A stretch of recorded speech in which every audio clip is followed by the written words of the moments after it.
नमस्ते साथियों, एक बार फिर से आप सबका स्वागत है। आज की इस वीडियो में हम दूसरी प्रकार की घटनाएं यानी कि अपवर्तन के बारे में अध्ययन करेंगे कि अपवर्तन क्या होता है, किस प्रकार से होता है, अपवर्तन पर आधारित घटनाएं कौन कौन सी है और अपवर्तन के नियम क्या है। तो चलिए दोस्तों शुरू करते हैं।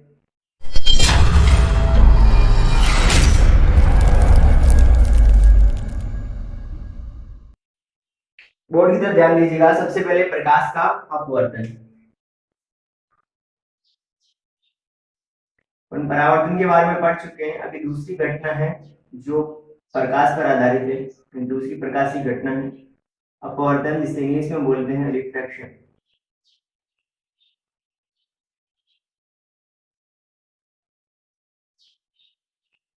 रिफ्रैक्शन प्रकाश का अपवर्तन होता क्या है।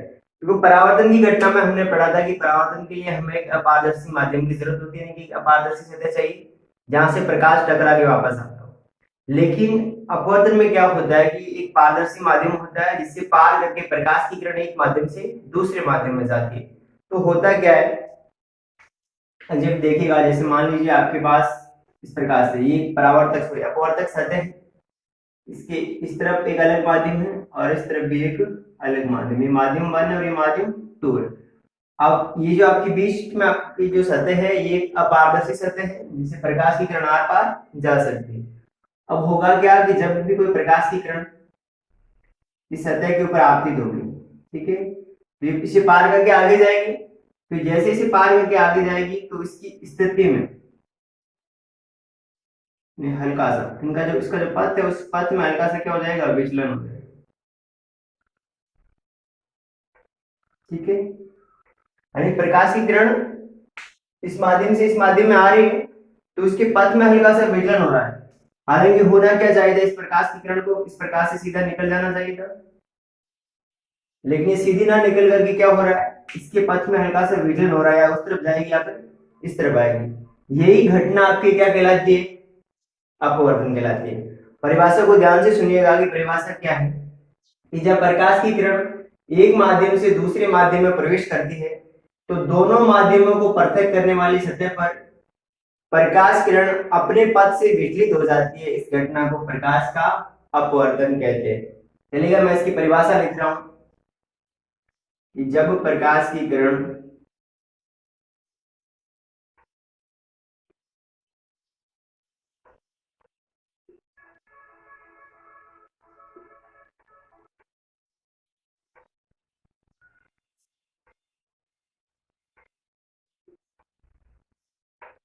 जब प्रकाश की किरण एक माध्यम से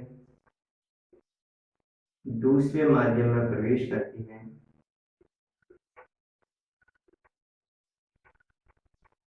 दूसरे माध्यम में प्रवेश करती है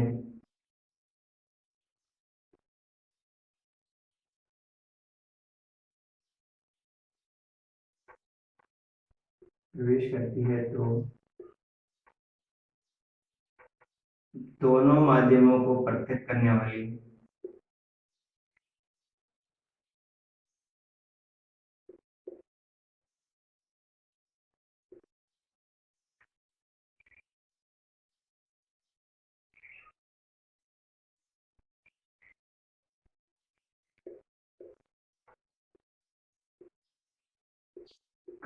सतह पर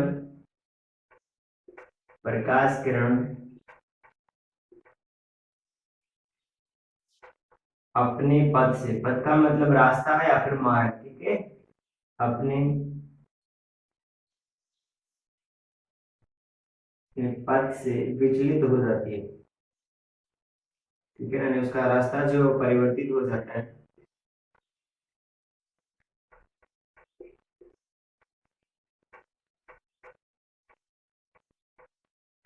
विचलित हो जाती है। इस घटना को अपन क्या कहते हैं, प्रकाश का अपवर्तन। इस घटना को प्रकाश का अपवर्तन कहा जाता है।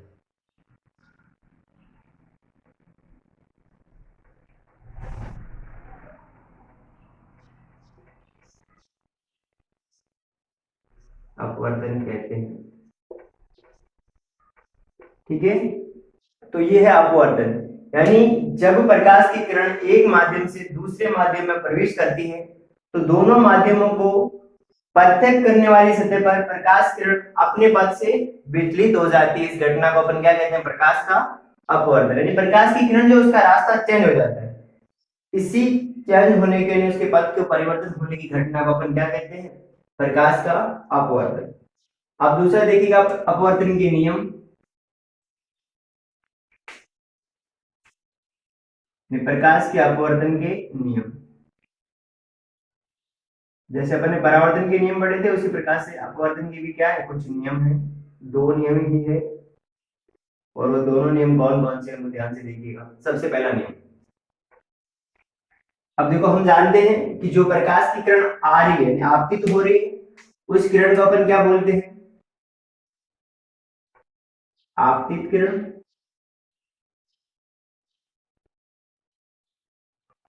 आपतित किरण। और जो किरण अपवर्तित हो रही है, अपवर्तन हो रहा है जिस किरण का, उस किरण को बोलते हैं अपवर्तित किरण। ठीक है, अपवर्तित किरण। और ये दोनों किरणें जिस बिंदु पर, यानी कि जिस बिंदु पर किरण आपतित हो रही है उस बिंदु पर हमें एक अभिलंब डाल रहे हैं जो इस सतह के साथ क्या करेगा? 90 डिग्री का कोण बनाएगा। इसे क्या बोला जाता है? अभिलंब।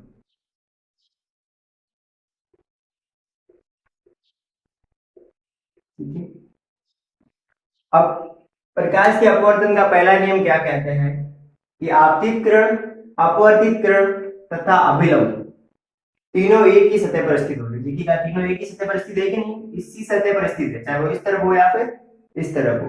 तो क्या लिखेंगे पहला नियम? कि आपतित किरण,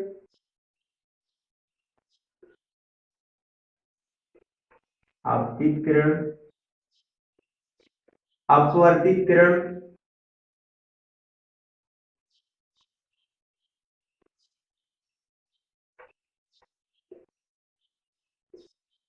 तथा अभिलंब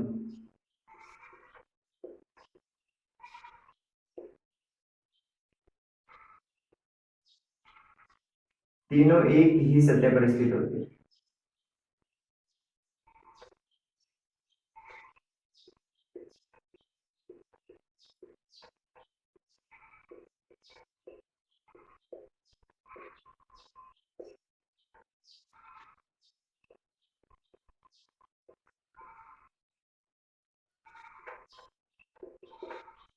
तो ये प्रकाश के अपवर्तन का पहला नियम कि आपतित किरण, अपवर्तित किरण तथा अभिलंब तीनों एक ही सतह पर स्थित होते हैं। अब देखिएगा दूसरा नियम क्या है प्रकाश के अपवर्तन का। तो यहां से देखो, ये आपकी बन गई अभिलंब और ये है आपतित किरण। इन दोनों के बीच में जो कोण बनेगा उसको बोलते हैं आपतन कोण, और आपतन कोण को लिखा जाता है आई से। और यहाँ आपकी क्या है? आप अपवर्तित किरण और ये अभिलंब। तो अपवर्तित किरण और अभिलंब के बीच में कोण बनता है, इसे बोलते हैं कोण आर। क्या आप डायग्राम को देख के बता सकते हैं कि कोण दोनों बराबर है?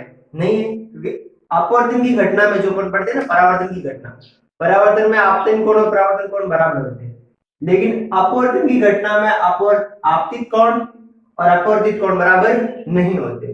तो होता क्या है, आपने साइंस के अंदर जो अपनी कोणमिति पढ़ती हो, तो त्रिकोणमिति के अंदर आपने साइन थीटा पढ़ा होगा साइन थीटा। इसे हिंदी में बोला जाता है ज्या। तो यहाँ पर जो आपके आपतन कोण और अपवर्तन कोण है, इन दोनों की जो ज्या है, इनका अनुपात क्या रहता है? स्थिर रहता है। तो ध्यान से सुनिएगा कि दूसरा नियम क्या है प्रकाश के अपवर्तन का। आपतन कोण की ज्या, आपतन कोण की ज्या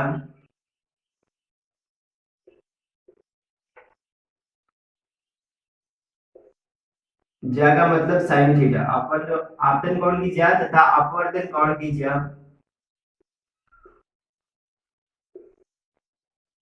अपवर्तन कोण की ज्या, ज्या का अनुपात स्थिर रहता है। ठीक है,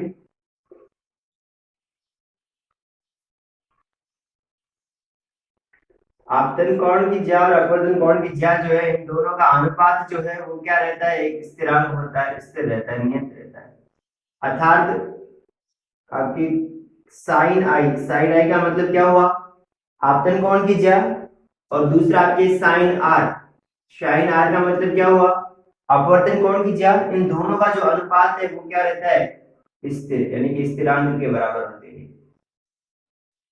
ठीक है, और यही स्थिरांक आपके अपवर्तनांक होता है, जिसके बारे में अपन आगे पढ़ेंगे, आगे वीडियो में पढ़ेंगे। अब देखो ये अपवर्तन का जो दूसरा नियम है, इस दूसरे नियम को बोला जाता है स्नेल का नियम। ठीक है, दूसरे नियम को क्या कहा जाता है, स्नेल का नियम।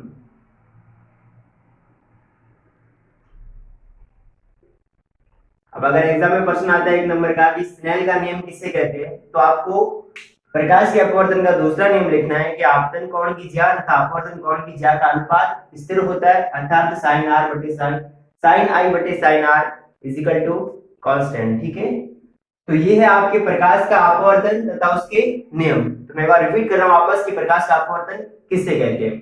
इंग्लिश में बोला जाता है रिफ्रैक्शन, यानी कि जब प्रकाश की किरण एक माध्यम से दूसरे माध्यम में प्रवेश करती है तो दोनों माध्यमों को पृथक करने वाली सतह पर प्रकाश किरण अपने पथ से, अपने रास्ते से, अपने मार्ग से विचलित हो जाती है। इस घटना को क्या कहा जाता है, प्रकाश का अपवर्तन।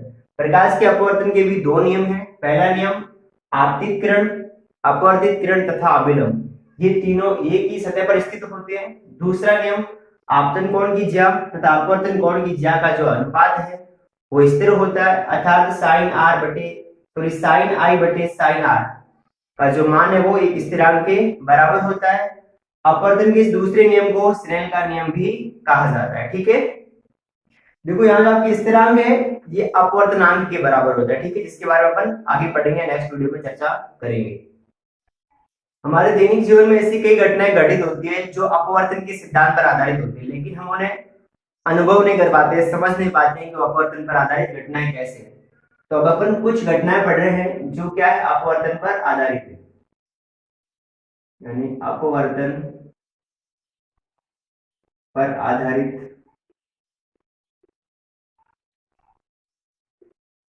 आधारित घटनाएं। ठीक है, प्राकृतिक घटनाएं हैं लगभग। अब इन घटनाओं के बारे में केवल आपको पढ़ना है, इनके बारे में कैसे होती है, घटित किस प्रकार से होती है, उनको आपको नहीं जानना है। अब घटना आपको ये जानना है कि घटना सारी किसके ऊपर आधारित है, अपवर्तन के ऊपर आधारित है। आप इनका प्रैक्टिकल कर सकते हैं घर जाकर के, कि आप एक कांच का गिलास लीजिए, क्योंकि कांच का गिलास कैसा होता है, पारदर्शी होता है कि नहीं होता है। उस कांच के गिलास के अंदर आप पानी डाल दीजिए। आप कांच गिलास के अंदर पानी डालने से पूर्व कांच के गिलास के पहनने को देखेगा, और पानी डालने के पश्चात कांच के गिलास के पहनने को देखेगा, तो आपको ऐसा लगेगा कि पानी डालने के बाद कांच के गिलास का जो पहनता है उसका जो तल है वो आपको ऊपर की ओर उठा हुआ दिखाई देगा। ऐसा क्यों होता है, जैसा अपवर्तन के कारण होता है। अगर आप तल को नहीं समझ सकते तो उसके अंदर एक सिक्का डालिए, 5 का सिक्का डालिए, 2 का सिक्का डालिए, 10 का, जिसको जो भी आपको सिक्का मिलता है वो सिक्का उसके अंदर डालिए। और जब सिक्का डालने के बाद उसके अंदर आप पानी डालोगे और उससे ऊपर से देखोगे तो आपको लगेगा कि सिक्का जो है वो भी तल से ऊपर उठा हुआ है। तो ये घटना भी किस कारण होती है, प्रकाश के अपवर्तन के कारण। इसके अतिरिक्त आप कांच के गिलास के अंदर एक पेंसिल को तिरछा डाल दीजिए। उस पेंसिल को आप डालोगे तो जहां जल अलग हो रहा है, ठीक है, जल की जो सतह है वहां से आपको पेंसिल मुड़ी हुई नजर आएगी। आपको लगेगा कि पेंसिल यहाँ से क्या है, टूटी हुई है। और फिर आप जब उसको जल से हटा करके देखोगे तो पेंसिल में कोई फर्क नहीं। ऐसा क्यों होता है, ये भी अपवर्तन के कारण होता है। और इसके अतिरिक्त आपको जो पेंसिल है जो जल के अंदर है वो आपको मोटी दिखेगी, लेकिन जो जल से बाहर वो आपको पतली दिखेगी। ये भी क्यों होता है, तो प्रकाश के अपवर्तन के कारण होता है। इसके अतिरिक्त जो तारे टिमटिमाते, रात्रि के समय जो तारे टिमटिमाते हैं वो भी प्रकाश के अपवर्तन के कारण टिमटिमाते हैं। इसके अतिरिक्त आपने देखा होगा कि सूर्य उदय से, जब सुबह जब सूर्योदय होता है तो उससे कुछ समय पहले, और रात्रि को जब सूर्य अस्त होता है तो उससे कुछ समय बाद में भी हमें सूर्य दिखाई देता है। सूर्य दिखाई देने का मतलब हमें उजाला दिखाई देता है। तो ऐसा क्यों होता है, तो ये भी प्रकाश के अपवर्तन के कारण होता है। तो कुछ प्रकाशिक घटनाएं जिनको आपको पढ़ना है, कि प्रकाशिक घटनाएं आपसे कोई पूछ सकता है कि ऐसा क्यों होता है, तो मैं बताना है कि प्रकाश के अपवर्तन के कारण होता है। तो पहली चीज, जल से भरे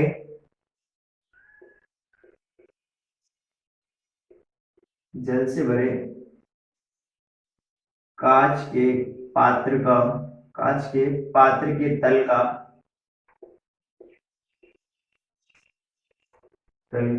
ऊपर उठा हुआ दिखाई देना। ठीक है, ऊपर उठा हुआ दिखाई देना। ठीक है, किस कारण होता है? तो ये होता है आपके प्रकाश के अपवर्तन के कारण। और दूसरा,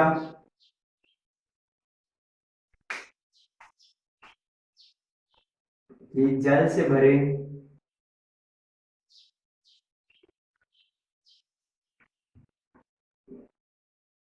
बीच में भरे शब्द है। ठीक है, जल से भरे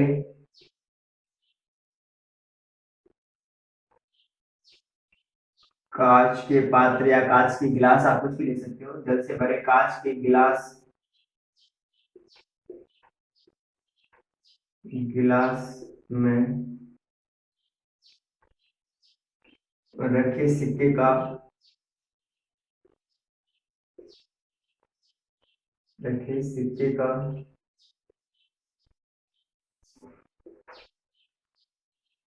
ऊपर उठा हुआ दिखाई देना। ठीक है,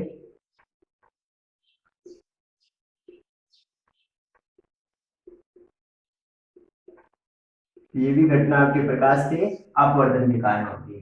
तीसरा देखिएगा,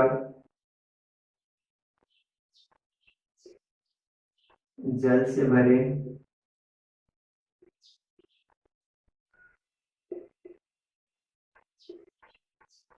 कांच के गिलास में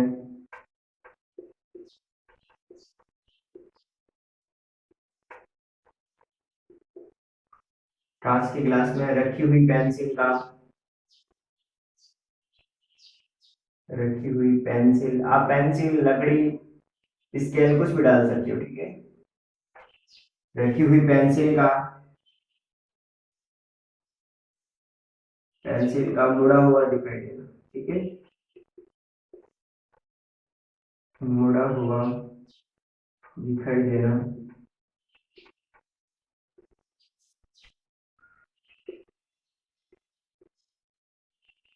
फिर नंबर 4, तारों का टिमटिमाना।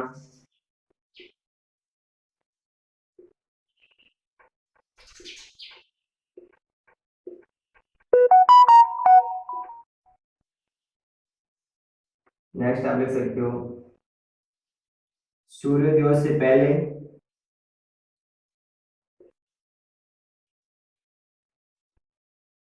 सूर्योदय से कुछ समय पहले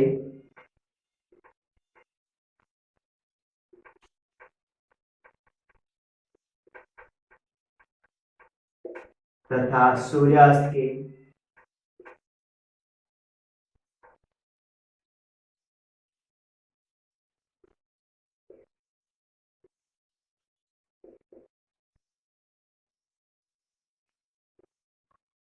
सूर्यास्त के कुछ समय बाद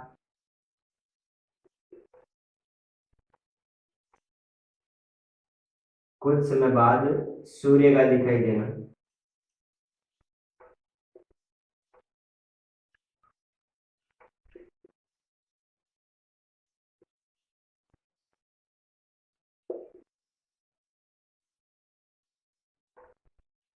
तो ये प्रकाश के अपवर्तन पर आधारित कुछ घटनाएं हैं। सबसे पहले कि जल से भरे कांच के पात्र के तल का ऊपर उठा हुआ दिखाई देना। यहाँ पर जल से भरे हुए कांच के पात्र या कांच के गिलास में रखे हुए सिक्के का ऊपर उठा हुआ दिखाई देना। यहाँ पर जल से भरे हुए कांच के गिलास में रखी हुई पेंसिल का मुड़ा हुआ दिखाई देना। यहाँ पर तारों का टिमटिमाना और सूर्योदय से पहले और सूर्यास्त के पश्चात भी सूर्य का दिखाई देना। ये सारी घटनाएं किसके ऊपर आधारित है? तो प्रकाश के अपवर्तन के सिद्धांत पर आधारित है। अब एक टॉपिक और है, इसके बारे में अपन चर्चा कर लेते हैं, जिसे आप नोट करके भी लिख सकते हो। ठीक है, जैसे मान लीजिए ये एक सतह है जो दो माध्यमों को पृथक कर रही है। ये आपके माध्यम 1 और ये आपके हो जाएगा माध्यम 2। ठीक है, और इसी प्रकार से यहाँ पर भी एक सतह है जो दो माध्यमों को पृथक कर रही है, माध्यम 1 और माध्यम 2। ठीक है, अब होगा क्या, जैसे मान लीजिए कि प्रकाश की किरण इस सतह के ऊपर आपतित हो रही है, और जिस सतह के ऊपर आपतित होती है वहां आपकी क्या बनता है, अभिलंब बनता है, हम सब जानते हैं। अब अभिलंब के पश्चात ये प्रकाश की किरण कुछ इस प्रकार से क्या हो गई, अपवर्तित हो गई, ठीक है। और इस माध्यम पर भी प्रकाश की किरण इस तरीके से आपतित हुई।